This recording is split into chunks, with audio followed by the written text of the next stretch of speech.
1936 میں انڈیا بھوپال میں پیدا ہونے والا ایک بچہ 1952 میں سر پر ٹرنک اٹھائے جس میں چند کپڑوں کے جوڑے اور کتابیں ہیں پاکستان کی طرف ہجرت کرتا ہے۔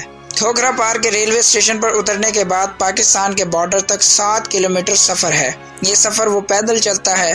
راستے میں ریت زیادہ ہونے کی وجہ سے جوتوں کے ساتھ سفر کرنا انتہائی مشکل ہو جاتا ہے، جس سے وہ جوتے اتار کر ننگے پاؤں چلنا شروع کر دیتا ہے۔ بارڈر تک پہنچنے تک اس کے پاؤں پر چھالے پڑ جاتے ہیں۔ انڈیا کی آخری چوکی پر اس کے پاس موجود اس کا سب سے پیارا پارکر پین ایک سکھ سپاہی یہ کہہ کر لے لیتا ہے کہ تم پاکستان جا کر نیا قلم لے لینا، جس پر وہ کہتے ہیں جسے اللہ پاک قلم اور علم عطا کر دے اس سے کوئی لے نہیں سکتا۔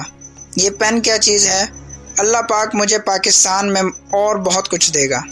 یہ نوجوان 16 برس یورپ میں جا کر برلن میں ٹیکنیکل یونیورسٹی، ہالینڈ کی یونیورسٹی آف ڈیلف اور بیلجیم کی یونیورسٹی آف لیون سے پڑھنے کے بعد 1976 میں پاکستان واپس آ جاتے ہیں۔ یہاں پاکستان کی ریسرچ لیبارٹریز کوہوٹا کو قیام میں لے کر آتا ہے اور پاکستان کے ایٹمی پروگرام کو مکمل کرنے میں دن رات مصروف عمل ہو جاتے ہیں۔ آخرکار وہ دن آ جاتا ہے کہ جب اس کے ننگے پاؤں چل کر آنے والے نوجوان کی رات دن کی محنتوں کا ثمر ملتا ہے اور پاکستان 28 مئی 1998 کو ایٹمی دھماکے کر کے پہلی مسلم ایٹمی قوت کا اعزاز حاصل کرتی ہے۔